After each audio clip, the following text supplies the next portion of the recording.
வணக்கம்.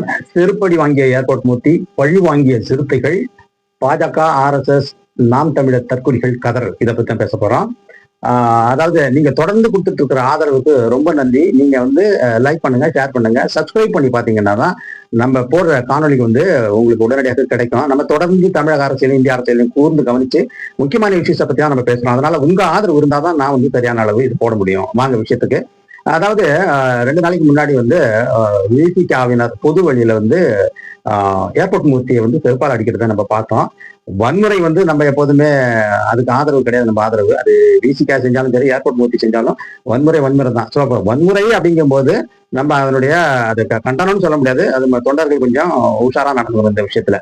ஆனா ஏன் இப்ப இந்த மாதிரி அடிச்சாங்க அப்படிங்கிறத வந்து நீங்க பாத்தீங்கன்னா, ஒரு பக்கத்துல அவங்களுடைய அந்த கோபம், அந்த பழிவாங்கல் உணர்ச்சியை வந்து நமக்கு தெளிவா தெரியுது. ஏன்னா தொடர்ந்து வந்து இவர் வந்து இந்த ஏர்போர்ட் மூர்த்திங்கிறவரு விடுதலை சிறுத்தைகளை தனிப்பட்ட முறையில தாக்குறது, திருமாவளவன உரிமையில பேசுறது, கெட்ட வார்த்தைகளை பேசுறது, நேருக்கு நேடா வாடாங்கிறது, நீ தமிழ்நாடாங்கிறது, நீ தெலுங்குடா அப்படிங்கிறது, உனக்கு என்னடா மீசலாம் தேவையாடா அப்படிங்கிறது, இந்த மாதிரி உரிமையில தனி மனித தாக்குதல் வந்து தொடர்ந்து அவர் வந்து நாம் தமிழர் கட்சியினுடைய மேடையிலையும் இன்னும் பாமக மேடையில கூட போனார் அப்படிங்கிறத பாக்குறோம். அப்புறம் பாஜக, RSS ஆதரவு சங்கிகளுடைய யூடியூப்ல போய் பேச வேண்டியது, இதெல்லாம் வந்து தொடர்ந்து இந்த மாதிரியான ஒரு தனிமனித போக்குல, தனிமனித அட்டாக்ல இருந்ததால் தான் வந்து அதுக்கு அந்த கோபத்தினுடைய ஒரு தாக்கம் தான் வந்து விடுதலை சிறுத்தைகள் வந்து இவ்வளவு தூரம் ஆத்திரப்படுறதுக்கான காரணம்.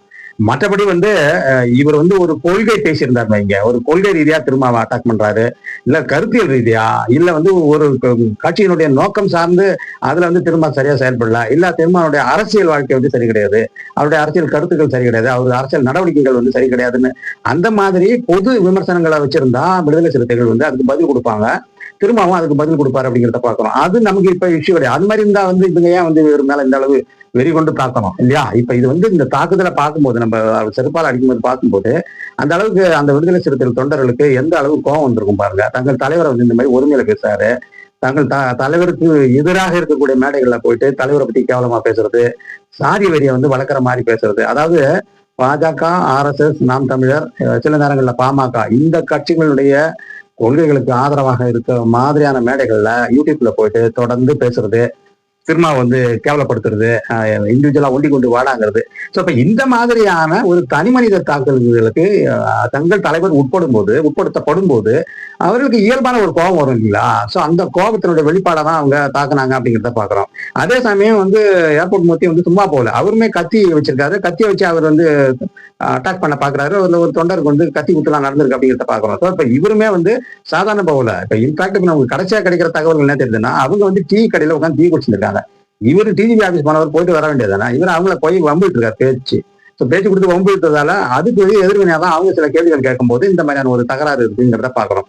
அப்ப இப்ப இந்த தாக்குதலுக்கு அல்லது இந்த செருப்படி நிகழ்வுக்கு வந்து நம்ம வந்து என்ன காரணம்னா, இது மேபி ஒரு உணர்ச்சி மேலிடமான ஒரு நிகழ்ச்சியா இருக்கலாம்.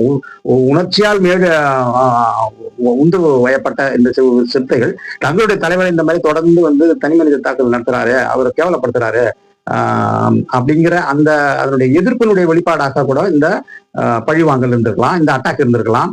இல்ல அந்த உணர்ச்சி வசப்பட்ட அவங்களுடைய அந்த இதை பாருங்க, அவங்க சொல்றாங்கல்ல, எங்க தலைவரை தொடர்ந்து நீ இந்த மாதிரி பேசிட்டே வர, நான் என்ன சும்மா விட்டு போக மாட்டேன்.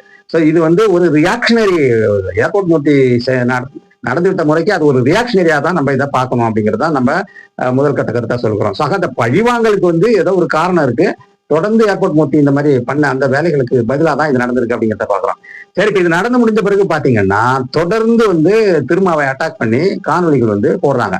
இது யார் போடுறீங்கன்னு பார்த்தா RSS, பாஜக சங்கிகள் பிளஸ் நாம் தமிழர் சோம்பிகள், சில பாமக ஆதரவான சில பேர்லாம் வந்து சோசியல் மீடியாவில் மூர்த்தியை வந்து ரொம்ப பாராட்டி பேசுறதுதான், அவர் தான் உண்மையான தமிழர், அவர் தான் சகல ஜாதிகளுக்கும் வந்து சமத்துவத்தை பாக்குறாரு, அவர் தான் வந்து வன்னியரும் பறையரும் வந்து ஒற்றுமையா இருக்கணும்னு நினைக்கிற உண்மையான பறையர் தலைவர் அவர் தான், திரும்ப கிடையாது அப்படிங்கிற மாதிரியான கருத்து உட்பட பதிவுகள்லாம் போடுறாங்க அப்படிங்கிறத பாக்குறோம். இன்ஃபேக்ட் இப்ப பாமகவை விட அல்லது பாஜகவை விட RSS சங்கிகள் வைத்திருக்கிற அந்த யூடியூப்ல, நாம் தமிழர் கட்சி வச்சிருக்கிற யூடியூப்கள்ல வந்து ராவணா உட்பட நிறைய சேனல்ஸ், அதை நம்ம லிஸ்ட் அவுட் பண்ணோம்னா நிறைய ஆகும் நேரம். ஆக ஒட்டுமொத்த நாம் தமிழர் கூட்டமும் பாஜக, RSS சங்கி கூட்டமும் சில பகுதி பாமக கூட்டமும் சேர்ந்து திருமாவுக்கு எதிரான மிகப்பெரிய ஒரு தாக்குதலை வந்து சோசியல் மீடியாவில், அதிலும் குறிப்பாக யூடியூப்ல தொடர்ந்து நடத்துறாங்க அப்படிங்கிறத பாக்குறோம். அப்ப இதுல இருந்து நமக்கு என்ன தெரியுதுன்னா, இவங்களுக்கு விசிகாவினுடைய கொள்கையோ, திருமாவளவனுடைய கொள்கையோ, கருத்தியலோ எல்லாம் இவங்களுக்கு முரண்பாடு கிடையாது. இவங்களுக்கு எதுல முரண்பாடுன்னா, இவர் திமுகவோட இருக்கிறாரு, அதுல இருந்து திமுக அட்டாக் எந்த அளவுக்கு பண்றோமோ அந்த அளவுக்கு தான் இவரையும் பண்ணணும் அப்படிங்கிற அந்த திமுக எதிர்ப்பு அரசியலை இவங்க தங்க கையில எடுத்து இந்த நிகழ்ச்சியை வச்சு தொடர்ந்துட்டே பாத்தீங்கன்னா திருமாவளவனை பத்தி அவதூறு பரப்புறதும், பொய் பரப்புறதும், அவரை கேவலமா சித்தரிக்கிறதும், அதே மாதிரி அவர் வழக்கு வச்சிருக்கிற இந்த விடுதலை சிறுத்தைகள் கூட்டம் ஒரு குண்டர் படை மாதிரியும், ஒரு கூலிப்படை மாதிரியும், கட்ட பஞ்சாயத்து படை மாதிரி இவங்க எல்லாம் செயல்படுறாங்க அப்படிங்கிற மாதிரி பொருள் உட்பட தொடர்ந்து இந்த 2 நாளா பாத்தீங்கன்னா இந்த காணொலியை பாத்தீங்கன்னா நடந்த நிகழ்வு என்னமோ ஒரு ஃபியூ செகண்ட்ஸ் நடந்த நிகழ்வு தான். அது வன்மையாக இரு சைட்லையும் கண்டிக்கத்தக்கத்தான், நம்ம அதை கண்டிச்சிட்டோம். ஆனா அதுக்கு பிறகு உள்ள இந்த ரியாக்ஷன்ஸ் பாருங்க இவங்கள்ட்ட. இதுலதான் நமக்கு ஏதோ திட்டமிட்ட சதி மாதிரி இருக்கு. அதாவது இவங்க நாம் தமிழர் கட்சியை ஏன் இதை பிளான் பண்ணிருக்க கூடாது, இல்ல RSS சங்கிகள் கூட சேர்ந்து இதை ஏன் பிளான் பண்ணிருக்க முடியாது அப்படிங்கிறது நமக்கு பின்னாடி தான் தெரிய வரும். இப்போதைக்கு தெரிய வராது. கம்ப்ளைண்ட் 2 சைட்லையும் கொடுத்துருக்காங்கிறத பாக்குறோம். போலீஸ் கம்ப்ளைண்ட் பதிவாயிருக்கு. அதனுடைய விசாரணையில தான் இதெல்லாம் உண்மையான காரணம் தெரியும். ஆனா ஒருவர் தாக்கப்பட்டு கத்தி குத்தப்பட்டு விடுதலை சிறுத்தைகள் தொண்டர் அட்மிட் ஆயிருக்காரு அப்படிங்கிறத பாக்குறோம். அதே மாதிரி ஏர்போர்ட் மூர்த்திக்கும் செல்படி வந்திருக்கிறதையும் பாக்குறோம். ஆக இந்த பின்னணியில இந்த நிகழ்ச்சியை இதை எப்படி இன்டர்பிரட் பண்றாங்க இந்த எதிரணியில இருக்கிறவங்கிறத வச்சுதான் நமக்கு மிக பெருத்த சந்தேகம் வருது அப்படிங்கறத பாக்குறோம்.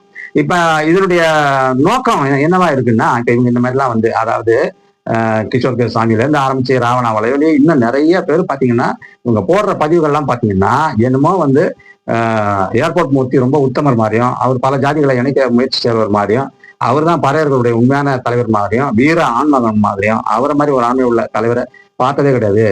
விடுதலை சிறுத்தைகள் தலைவர் ஒரு கோழை, அவர் இவங்களெல்லாம் பறையர்களெல்லாம் அடகு வச்சு ஓட்டு பொறிக்கிறாரு, திமுக போடுற பிச்சையில பிச்சை வாங்கிட்டு இருக்காரு அவரு அப்படிங்கிற மாதிரி பயங்கரமா. அதாவது ஏர்போர்ட் மூர்த்தி எடுத்து கொடுத்த டோன் இருக்கு இல்லையா, அந்த தனி மனித அட்டாக், அதாவது விடுதலை சிறுத்தைகளை தனி மனித முறையில அட்டாக் பண்ற அந்த எந்த டோன் அவர் எடுத்தாரோ, இப்ப அவரு எடுத்த டோனை இவங்க எல்லாமே தொடர்ந்து பேசிட்டு இருக்காங்க அப்படிங்கிறத பாக்குறோம். அந்த வலைவலிகள்ல கதறானோ இவங்களுக்கு எல்லாருமே ஒரே ஒரு கதறல் என்னன்னா, திருமாவளவன் தன்னுடைய தொண்டர்களை சரியா வளர்க்கல. அதே மாதிரி திருமாவளவனுடைய தொண்டர்கள் எல்லாமே அரசியல் படுத்தப்படல. அவர் தான் சொல்றாரு அரசியல் படுத்திட்டேங்கிறாரு. ஆனா அவங்க தாக்குதல்லாம் நடத்துறதெல்லாம் பார்த்தா அவங்க இன்னும் குண்டர்களா தான் இருக்கிற மாதிரி தான் இருக்கு அப்படிங்கிற மாதிரி பொருள்பட.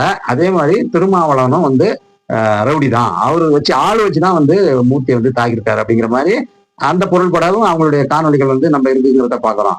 இப்ப நம்ம இதுல நம்மளுடைய கருத்து என்னன்னா, திருமாவளவன் கருத்தியல் அரசியல் பேசுகிறார், கொள்கை அரசியல் பேசுகிறார். அதே மாதிரி அவரு பேசுறது ஒரு எல்லா மக்களுக்குமான, எல்லா தமிழர்களுக்குமான அரசியல் பேசுகிறார் அப்படிங்கிறதா நம்ம அவரை அப்படிதான் இன்டர்பிரட் பண்ண முடியும். ஆனா நாம் தமிழர் கட்சியோ இல்ல RSSஓ இல்ல பாஜகவோ இல்ல பாமகவோ பேசுறது சாதி அரசியல் அதாவது சாதி பெருமை கொள்ளுங்க, சாதி தான் நமக்கு ரொம்ப முக்கியம், சாதியா தான் நம்ம எல்லாம் வழி நடத்தப்படுறோம்.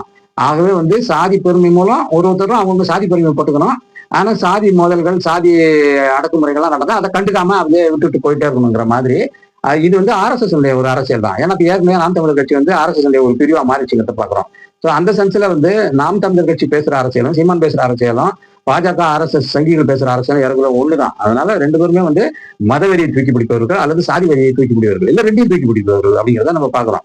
இப்போ இந்த பேக்ரவுண்ட்ல, இந்த பின்னணியில தான் நமக்கு இந்த ஈவெண்ட்டை நம்ம புரிஞ்சுக்கணும். ஸோ ஆக விடுதலை சிறுத்தைகளுடைய தலைவர் தொல் திருமாவளவன் அவர்கள் எதிர்க்க வேண்டும், அந்த கட்சியை எதிர்க்க வேண்டும். அதை திமுகவோடு ஈக்குவல் பண்ணி திமுகவும் விடுதலை சிறுத்தைகள் கட்சியும் தமிழர்களுக்கு எதிரான கட்சி அப்படிங்கிற அந்த பரப்புரையை மேற்கொள்ளணும். அதுலதான் நம்ம உண்மையான தமிழ் தேசியத்தை கண்டடைய முடியுங்கிற இந்த போலி தமிழ் தேசியத்தை பேசி திருமாவுக்கு எதிரான கருத்துக்களை பரப்பி விட்டு இருக்காங்களே ஒழிய வேற ஒண்ணும் இதெல்லாம் நம்ம புரிஞ்சுக்கிறதுக்கு இதை இன்டர்பிரட் பண்ணீங்கன்னா ரொம்ப ஈஸியா இருக்கும். சோ ஆக இந்த பிஜேபி, RSS, நாம் தமிழர் கட்சி, பாமக தற்கொலைகளுடைய கதறல் படு பயங்கரமா இருக்கு அப்படிங்கிறத பார்க்கலாம்.